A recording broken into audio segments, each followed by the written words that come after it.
in here. We're flying over ISIS front lines. This is the only protection we have. The nerves are still very much on edge. Firefighters have been battling this blaze for weeks. What do you say to people who question climate change? We need to do something now. Ivan Watson, CNN. I'm Dr. Sanjay Gupta in New York, and this is CNN. That's it for us tonight. I'll be back tomorrow night. Don Lemon tonight starts right now. Hey, Don. Hi, Laura. Thank you. We're going to get straight to the breaking news. Have a good evening. We'll see you tomorrow You too. night. This is Don Lemon tonight, and it just keeps happening. This is our breaking news at this hour. There's a deadly mass shooting tonight near St. Francis Hospital. It's in Tulsa, Oklahoma. You're looking at video of the scene now. Police say 4 people were killed. The gunman also dead. Police believe of a self-inflicted gunshot wound. There may be up to 10 people wounded. Another one, another mass shooting. So look at this video. You can see police in the distance. They're running toward the scene with guns drawn, emergency vehicles racing as other officers take long guns out of their trunks. Police say that they were on the scene within 3 minutes of the first call, arriving while the shooting was still going on. The officers that did arrive were hearing shots in the building, and that's what directed them to the second floor. So I need to tell you, the President of the United States, Joe Biden, has been briefed on this shooting. And the fact is, though, America is living in fear of gun violence. No place is safe. Not hospitals, schools, grocery stores, concerts, movie theaters, graduations, nightclubs, offices, places of worship, on and on and on and on. We have news tonight on the investigation of what police did and did not do while a gunman was still inside that elementary school in Uvalde, where 19 children and 2 of their teachers died. The mayor of Uvalde, Don McLaughlin, telling the Washington Post what he called a negotiator was frantically trying to call the gunman on his cell phone, but no one picked up. The mayor saying that he doesn't believe the negotiator knew there were children in the classroom, calling 911 and begging police to save them. The more we learn, the worse it seems to get. What do you say to those parents burying their children at what should have been the beginning of their lives? What do you say to the families burying 2 teachers who died trying to save their students? What do you say to them when they demand to know why they weren't safe in their own school? They deserve to know the truth. But the school police chief, Pete Arredondo, who made the decision that officers should not immediately breach the classroom where the shooter was barricaded, ducking questions from CNN.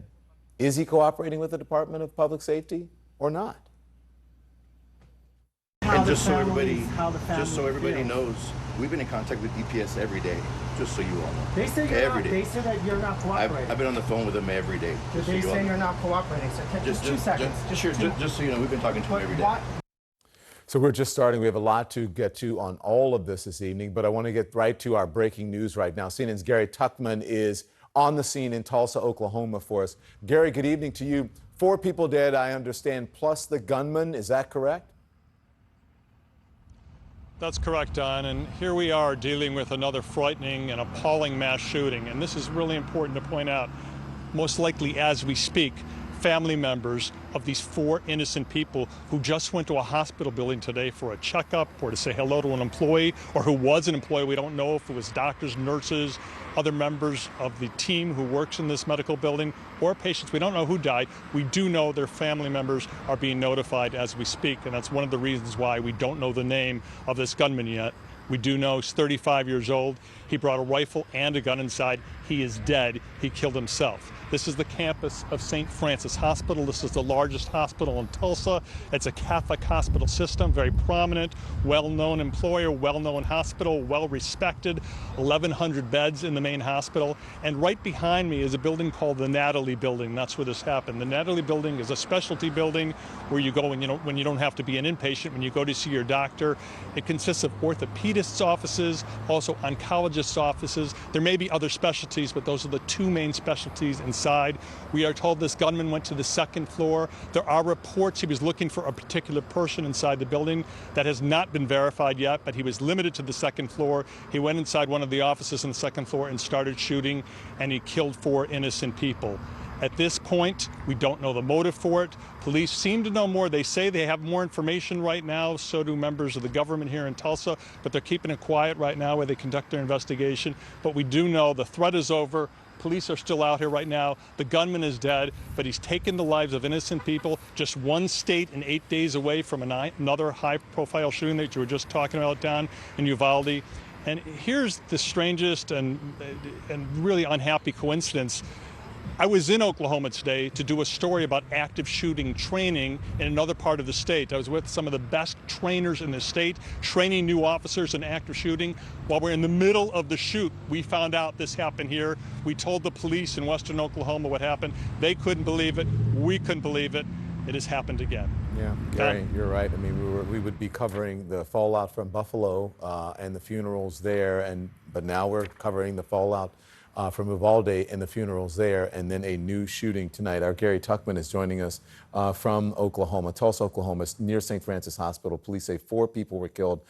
Gary confirming that for us. The gunman also dead. Police believe of a self-inflicted gunshot wound. There may be up to 10 people wounded. We're going to let our Gary Tuchman go and do some reporting from the scene in Tulsa, and we're going to check back with him throughout the show. So make sure you stay tuned for the new information coming in. Joining me now is Tulsa Police Captain Richard Muhlenberg. Captain, thank you very much for joining us. We understand that there are 4 people have been killed, shooter also dead. You heard Gary Tuchman's report, I hope. What else can you tell us at this hour, Captain? You know, I can tell you, we're just slowing things down. This happened late this afternoon, and we're just now to the point where we're relatively calm. So I apologize about reporting from my car, but this is the first time I've actually sat in my car today. So earlier today, we had officers responding to this location because we had a call that someone had a rifle over here at the facility. So officers responded very quickly, and then it turned into an active shooter. As officers were in the building, they heard this shots ringing out from the second floor. So they quickly ran up the stairs. As they were breaching that door to the second floor of this building, the shooting suddenly stopped. So when they got into the area, they found the first victim, they found the next victim, and they also found the shooter who had shot himself with a pistol. 1 person was shot here at the location and transported and died. So we have a total of 5 people who have died, 1 of which being the shooter. Beyond that, it's a multi-floor facility, hundreds of rooms, hundreds of people. It was complete chaos as people ran out. And then we did a methodical floor-by-floor search, looking at every room. People were hiding. We were able to get them out safely.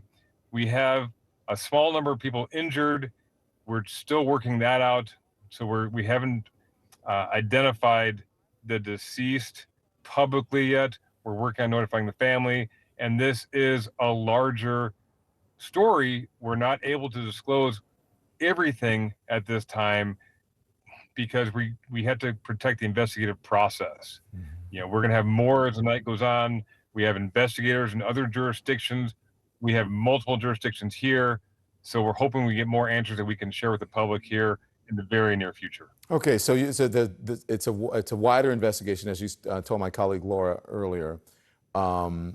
And I know that there are some things that you cannot discuss, and our affiliate is reporting that Muskogee police are responding to a bomb threat there. Is that related in any way to the shooter? It is related. I can't get into too many details on how. We have our investigators, our homicide unit, going down there right now, and we have investigators on scene recovering evidence and talking to witnesses over there that are providing some details about how it's connected to the location here at the hospital. Mm-hmm. So I can't go into too great of a detail because we are still piecing it together, and we don't want to give too much information out. Okay, I understand that, Captain. Do you have any more information about what the motive of the gunman might have been and who he was after? And I don't want to speculate, but there were earlier reports that there may have been a beef or something with a doctor. Can you tell us anything about that?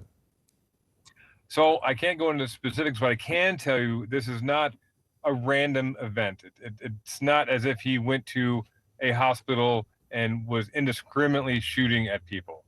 He very purposefully went to this location, went to a very specific floor, and shot with very specific purpose. Unfortunately, just to to pay some respect to those who've been shot. I think we will get into that later as the investigation continues, but this was not a just random shooting by this individual. You said that he had a rifle and a handgun. Correct. Can you provide us with more information about those weapons, the type of gun you said was a pistol, and then the type of rifle? One was a semi-automatic rifle and the other one was a semi-automatic pistol. So there are some other details we're working out about those particular weapons, so I can't get into too many details of that. There's some question about when he acquired them, so we're looking into that as well. Was it an assault-style rifle? I can tell you that it was semi-automatic. So, yeah, I'm not going to get into the semantics of what an assault rifle is or is not. But it was a semi-automatic rifle. Yeah. Okay. Is he known to police? So I don't know that for a fact. We do know his name, so I do not know anything about his criminal record at this time. Age, range? I have that, but we're not able to release that because we're still deep in the investigation. So, Captain, listen, obviously this country is dealing with a rash of mass shootings right now. We're dealing with Buffalo, Uvalde, over a dozen others over the holiday weekend. There was one at high school graduation at Xavier College in New Orleans. Had your department reviewed its active shooter protocols recently? We do. As a matter of fact, we just recently discussed with the media that our rookie class, or our apprentice police officers, we did a segment where they were teaching and learning active shooter response. Our department has had years of active shooter response training. It's one of those things that you train constantly on and you hope you never have to use it. But I'm very proud of the men and women who ran up those stairs and used it.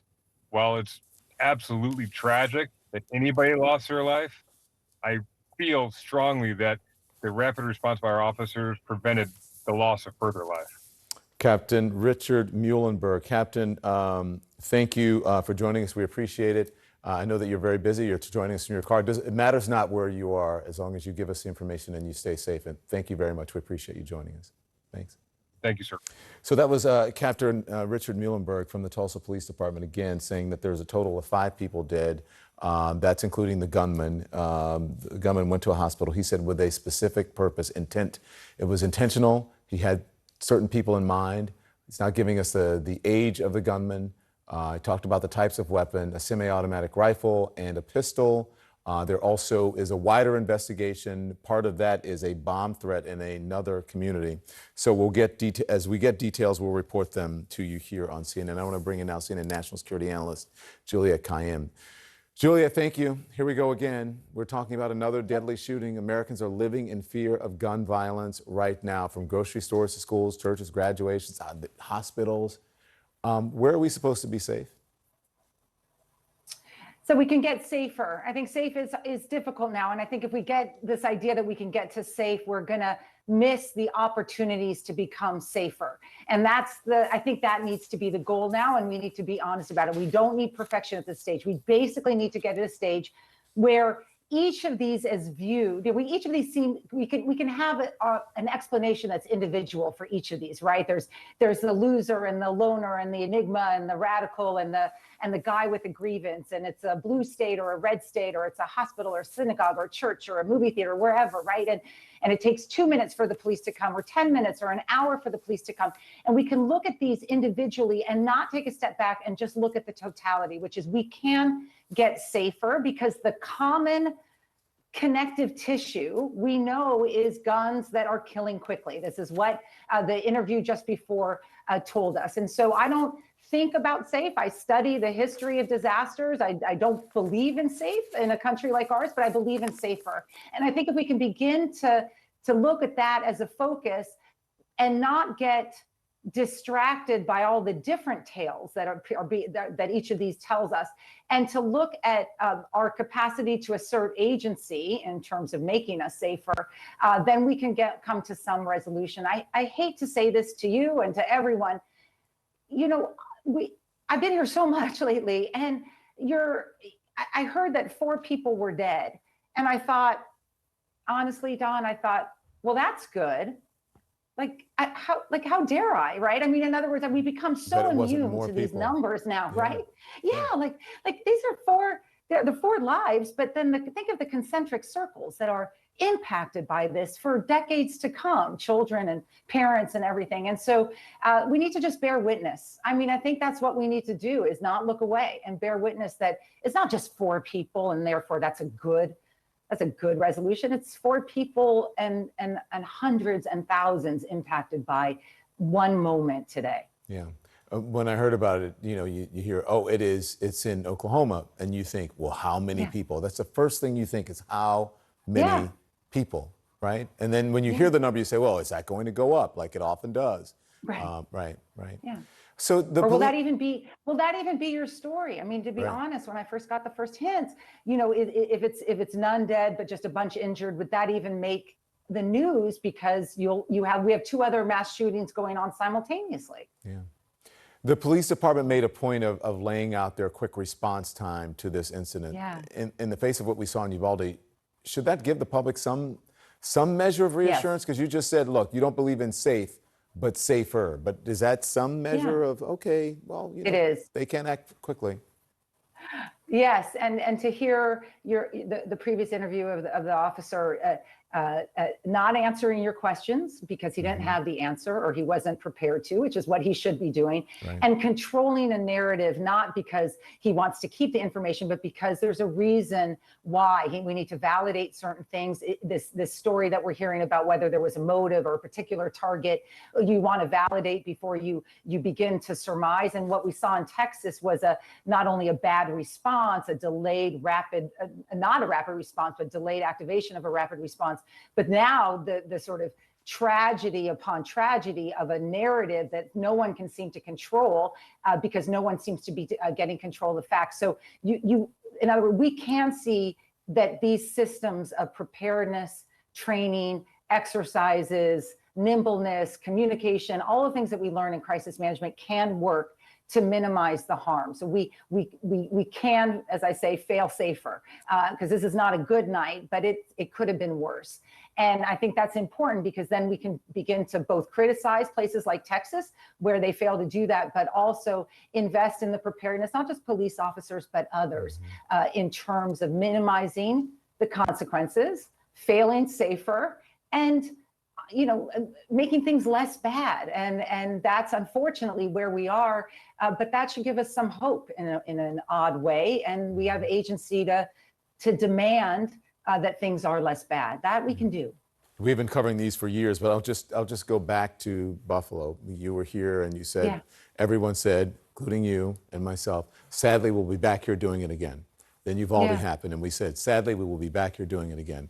Now Tulsa, sadly, we will be back here doing it again. Thank you, Juliette. Appreciate it.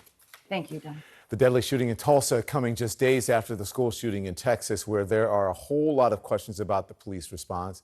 Here's what happened when CNN tried to get some answers. I want to talk to you about the decision and what department we're doing, but just to let y'all know, and I just spoke with I know you did. But you're not blocking me, are you? No. Turn this way. It's a mystery that gripped the world. If you have Madeleine, let her come home to her mummy, daddy, brother and sister. A young girl's disappearance from a seaside resort. Please give our little girl back. 15 years later, a major break. Portuguese authorities have said that they have named a suspect. CNN investigates. So to be clear, the formal suspect is a convicted rapist and a known pedophile. Missing Madeleine McCann, Saturday.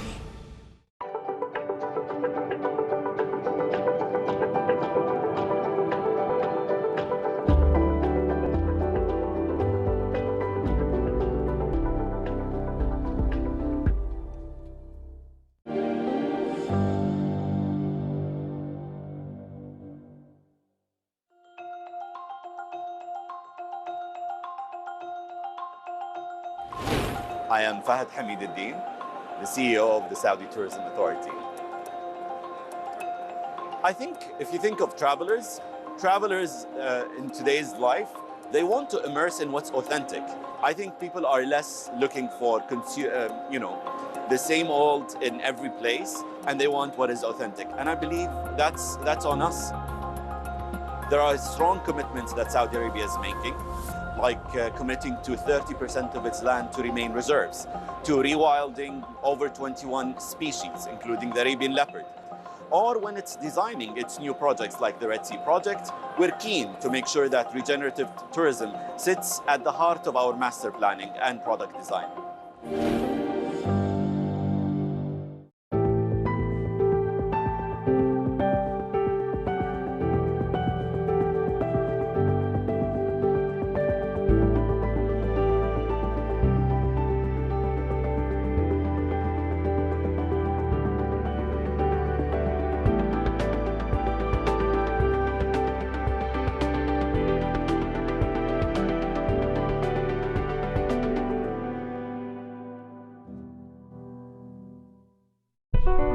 This is the screen where it happens. The moments that can change the world. These are the faces we see, the voices we empower. This is the work that continues, who we are today and what we can become. This is journalism that reflects the world we live in. Our mission here at CNN and journalists, the news comes first. That's when your heart beats a little bit faster. More breaking news that we are following right now. You really work as hard as you can, getting the facts. We're learning more about our lead plot. It is critically important. To our viewers in the United States and around the world, welcome to the Situation Room. We have breaking news. Across Africa, businesses are working together like never before. All new on CNN, Connecting Africa. Join me, Eleni Jokas, as we crisscross the continent to show you how new connections are revolutionizing commerce in Africa. This month, Connecting Africa through technology. The fintech space in Nigeria and across Africa is really growing very well. Connecting Africa on CNN, in association with Afreximbank. Tonight's deadly mass shooting in Tulsa coming just 8 days after 19 children and 2 teachers were shot to death in their classroom in Uvalde, Texas. And there are more and more questions about the police response to the shooting. Let's bring in now CNN Shimon Prokupecz in Uvalde. Shimon, hello to you. Also, I want to bring in CNN law enforcement analyst Anthony Barksdale. Hello, both gentlemen. I appreciate you joining us. Shimon, I'm going to start with you with the reporting. I just want to play part of your exclusive interview with the school police chief, Pete Arredondo. Here it is. I want to talk to you about the decision and what department we're doing, but just to let y'all know, and I just spoke with I know you did, but you're not blocking me, are you? No. Turn this way. No, just so you all know. Just so you all know, obviously, we're not going to release anything. We have people in our community being buried, so we're going to be respectful. I just want your reaction we're going to be the director McGraw saying that you were responsible for the decision to go into that room. How do you explain yourself to the parents? We're going to be respectful to the family. I understand that, but you have an opportunity to explain yourself to the parents. And just so you know, we're going to do that eventually, obviously. When? And whenever this is done and we let the families quit grieving, then we'll do that, obviously. So, and what is he talking about? Yeah, I don't really know, Don, quite honestly. I mean, look, we were just there to try and get him to respond to the allegations from the state investigators here that he was the man making the decision, that wrong decision to not send officers in to take the gunman down with kids inside that classroom calling 911, asking for the police to respond. So, look, we spent days trying to find him. We couldn't find him. Finally, this morning, we saw him leaving his house, going to work, and we stopped him. We were able to get him out, going into his office and asking those questions, clearly wanting to dodge the key issue in all of this, Don. Anthony, are you troubled by what you're hearing from Chief Arredondo when he says that he wants to be respectful of the families? Aren't they the ones that deserve these answers? I mean, this is dodging, right? Don, it is absolute dodging. The questions that Shimon asked were fair and they deserved a response.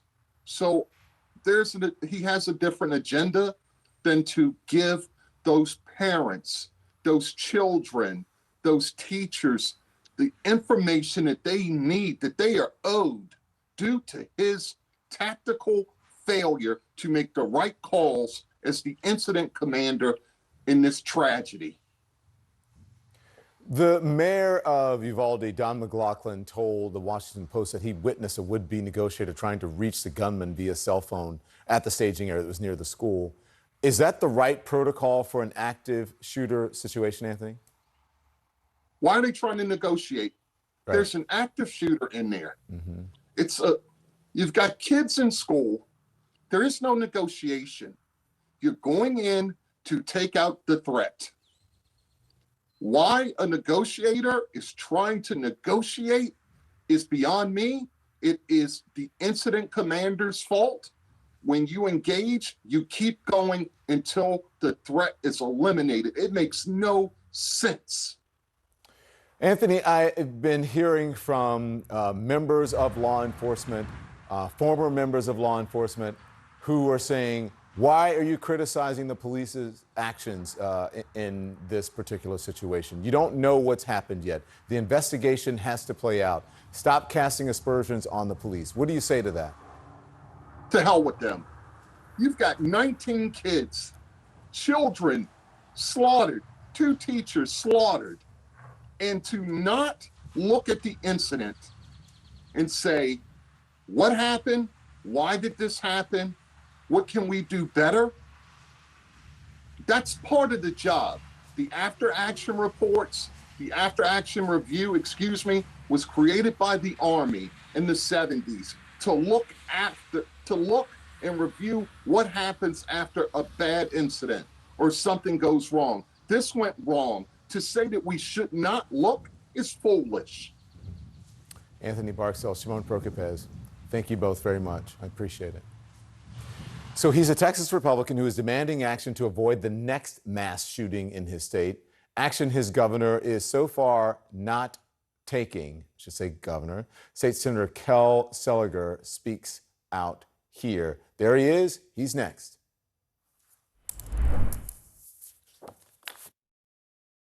What do you see when you look at the surface? Just that, the surface. But dive deeper and new possibilities emerge. Essential intelligence from S&P Global takes you here, providing the data, risk assessment, and workflow solutions you need to plumb the wonders beneath. A better, more prosperous future awaits. It's yours for the seeking.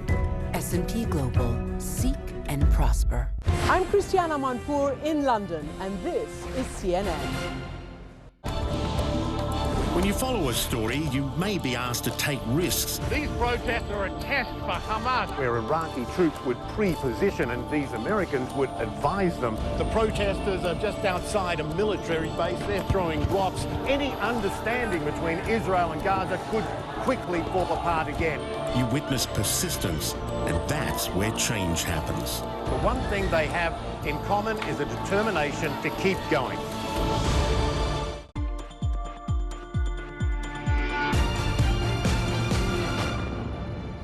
The beauty of the photograph is that when people do view the images, they have that visceral response. And I think when we can see an image of a fellow brother or sister around the world and we connect to that person, it brings it home, it makes it personal. My name is Lisa Christine, and I'm a humanitarian photographer. I believe that we can all do something to help in the fight against slavery. Something that really stands out to me is my experience that I had on Lake Volta in Ghana, where thousands of kids are enslaved in the fishing villages. The kids there work an inordinate amount of hours on an enormous body of water, although they're not taught how to swim. They are fishing and pulling in nets, and it's pretty intense out there on that lake. There's a young boy named Kofi who I met at a shelter. He had actually very recently been rescued. And I made this particular image at a well where this young boy was bathing, and he has all these water droplets on his face. But the thing that really stands out to me is that some months later, I learned that he had been reunited with his family, and then he got to go to school. And I think, well, who is he going to become because somebody took a stand for him?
When you travel the world, make sure the world travels with you.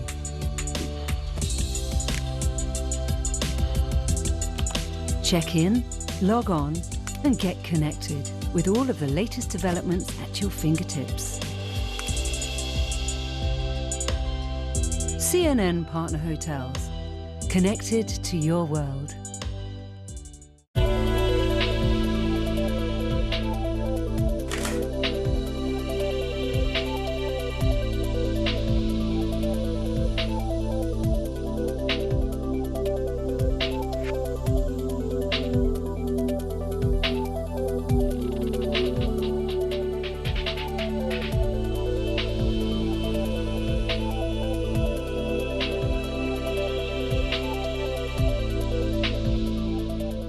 This is CNN. More people get their news from CNN than any other news source. So Texas Governor Greg Abbott calling for a special legislative committee to make what he calls legislative recommendations on school safety, on mental health, social media, police training, firearm safety, and more. But my next guest says that's not enough. So joining me now is Texas State Senator Kel Seliger. We're so happy that you're here, State Senator. Appreciate it. Thank you for having me. So let's talk about Governor Abbott, what he wants these committees. But you say that it doesn't go far enough. You're going to join Democrats demanding Governor Abbott to call a special session. Tell me why. What would you like to see happen? What I would like to see happen is a special session in which we can pass legislation pretty quickly. And otherwise, we wait until January of 2023, where we will address thousands of issues. And I don't think that what that says to families around the country, I don't think it conveys the sort of immediacy we must feel in a case like this, where this terrible tragedy is taking place now in Tulsa, and it's going to happen again.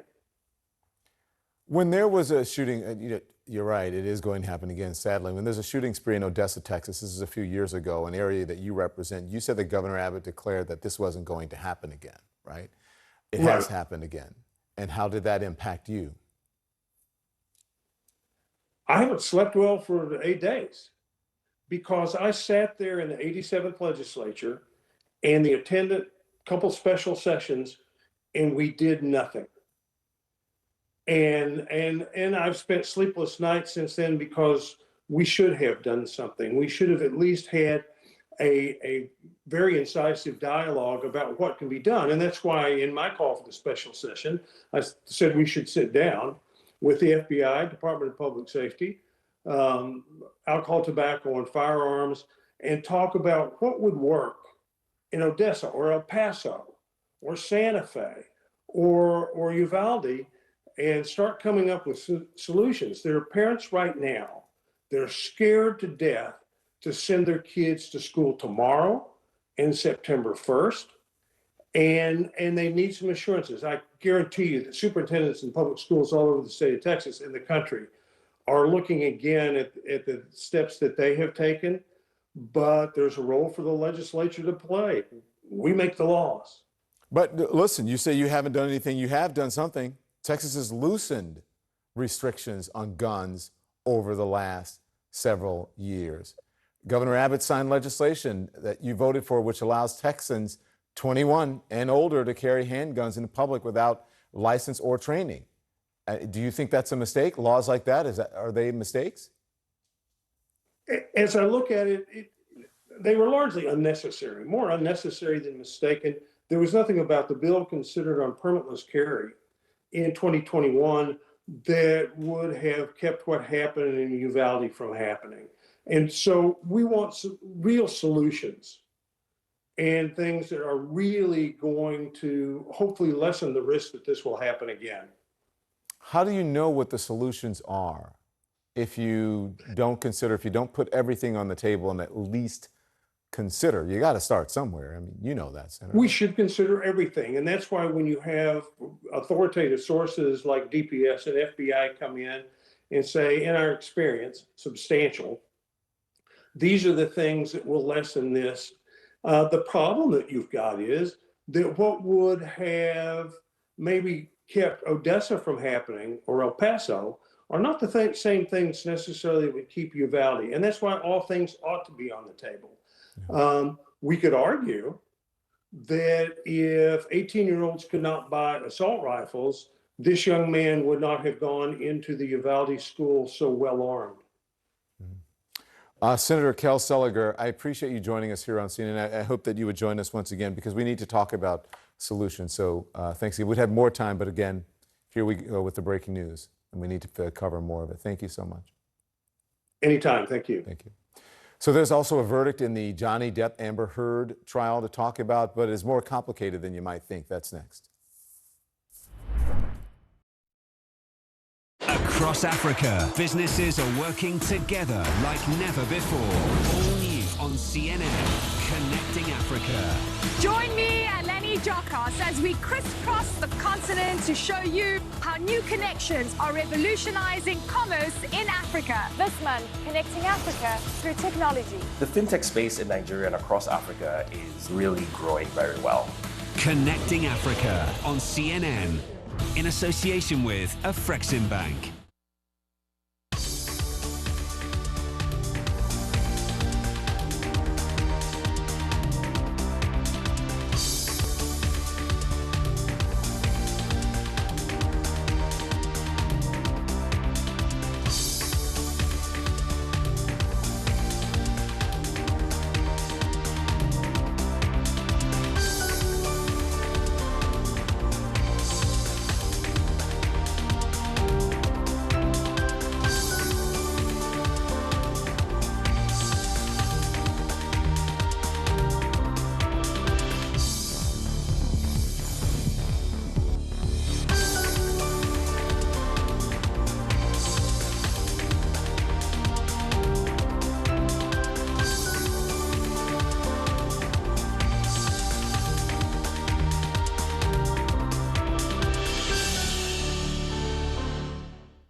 As the sun sets in Seoul and Shanghai, deals are signed in Dubai, and Europe is already in play. New York prepares to make its first move. I'm Julia Chatterley, host of CNN's First Move.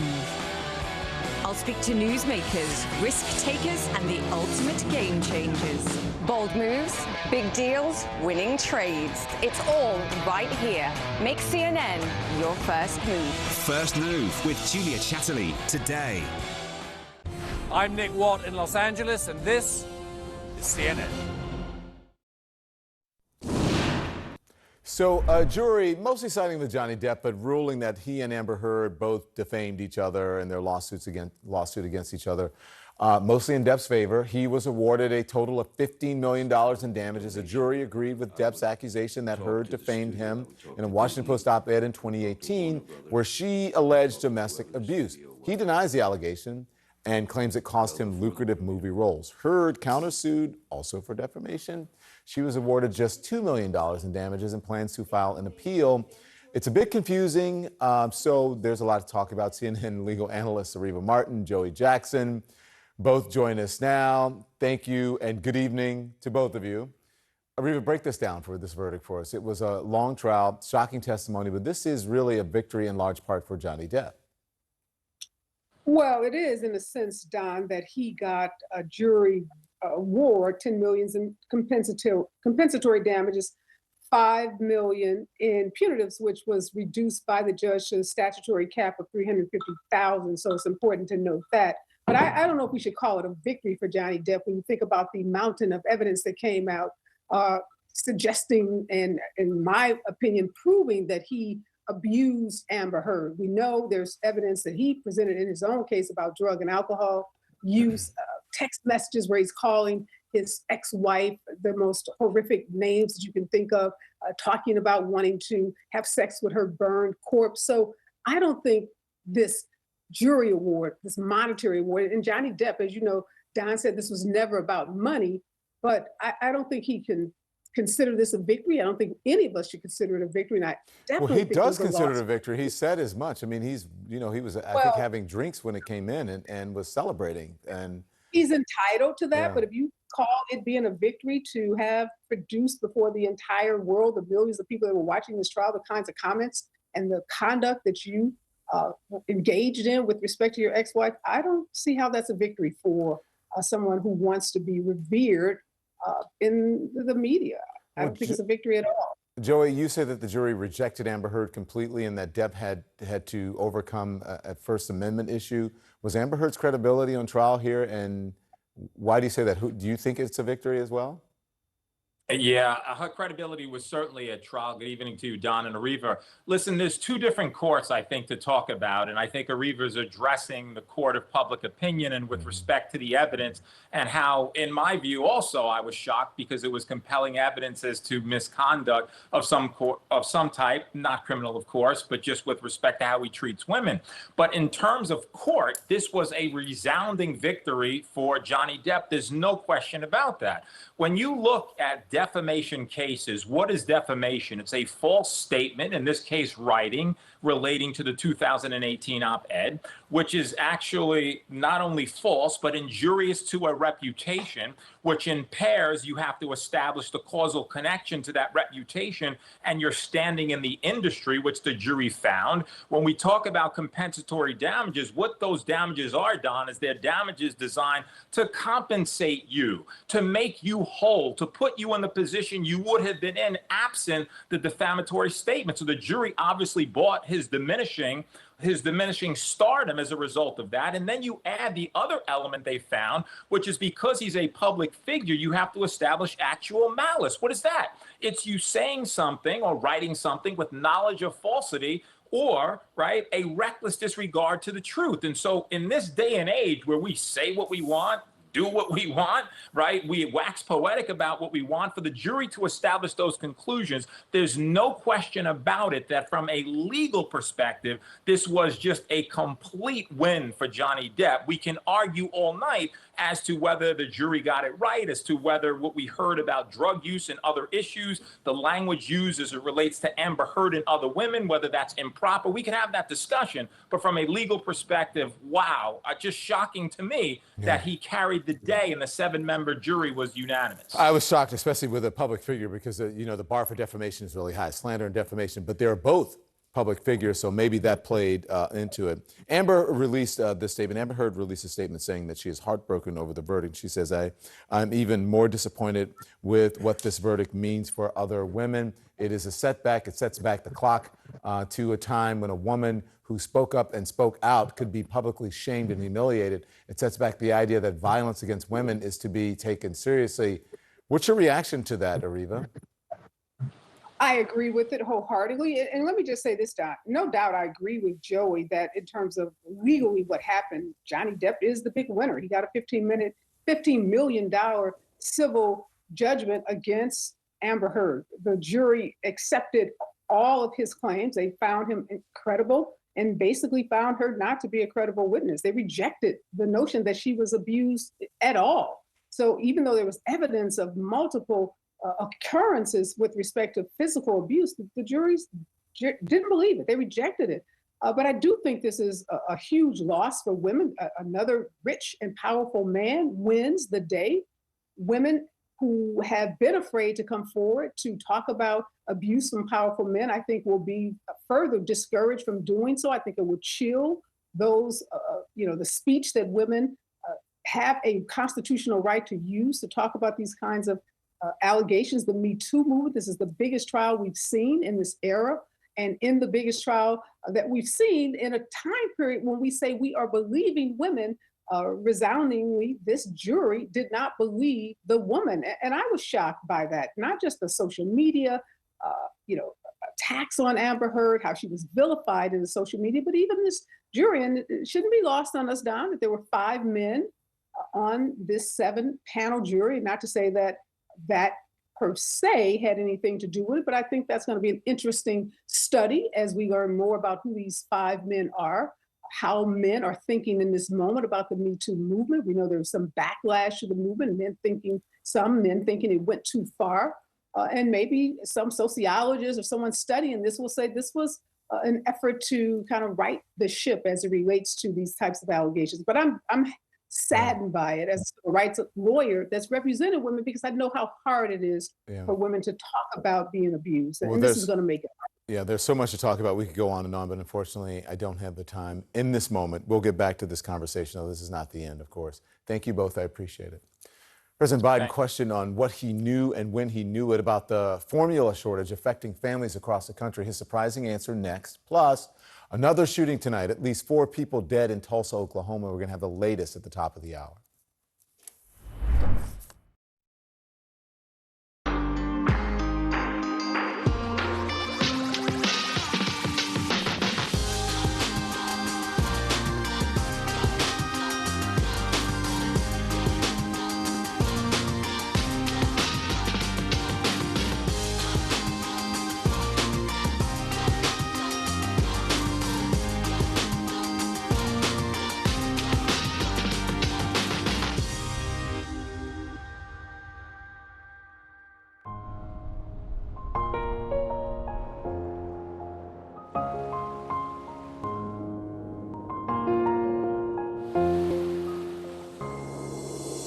We share this place, we all belong.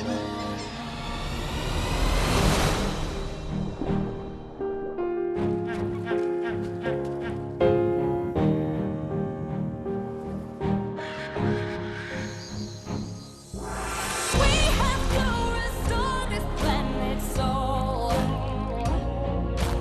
Teach it something more than what we know. Give it what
Connect the world with Becky Anderson.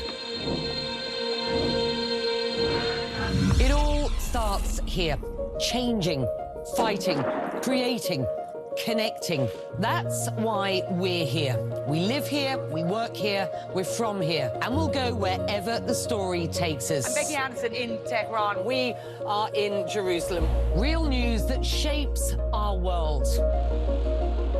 Exploring not just what's going on, but why. I just want to press you on one further point. Getting perspective on this region from this region.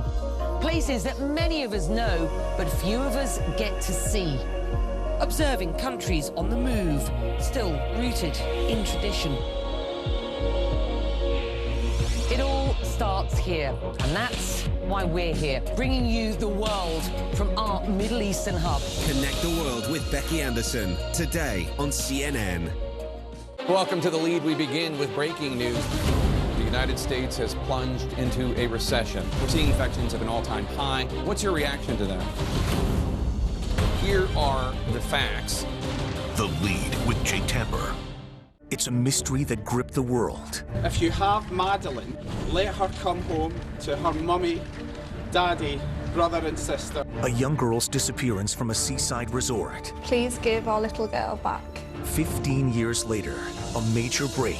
Portuguese authorities have said that they have named a suspect. CNN investigates. So to be clear, the formal suspect is a convicted rapist and a known pedophile. Missing Madeleine McCann, Saturday. This White House is dealing with one crisis after another after another. The latest explosion of gun violence, historic inflation, even the critical shortage of baby formula. I want to go now to our chief White House correspondent, Caitlin Collins. Caitlin, good evening to you. Thanks for joining us. What is the White House saying tonight about this shooting in Tulsa?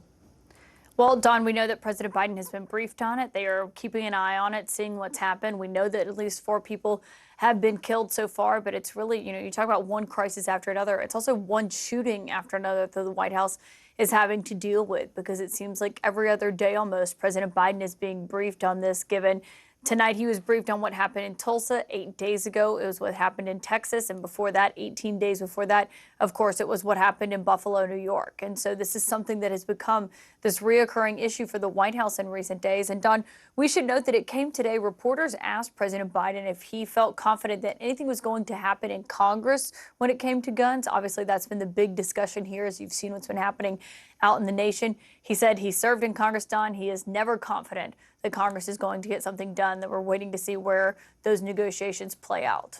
You also had the opportunity to ask the president tonight about what he knew or knows about the baby formula shortage and why the government didn't react faster to this. What did you learn, Caitlin? Yeah, this has been a big question, and the president kind of gave this puzzling answer, given you've heard from the White House officials who have said since February, when that plant closed, of course, that was the one that caused so many of the shortage issues that you're seeing play out in the nation right now. They said they've been working on this since day one, which would have been mid-February, when the FDA had that plant shutter its doors, try to work on its issues, the contamination issues that they were having. But the president told us today that it was actually weeks into the crisis before he knew the depth of what was going on, just how bad this shortage it truly was. And Don, we should note that what you're about to hear from President Biden came as he was having this conversation with baby formula manufacturers. He was talking to them and asking them if they knew when this plant closed in mid-February that they were going to have the level of issues that they were, that it was going to see the impact that it did. And he told us he did not find out until weeks later just how bad it was going to be.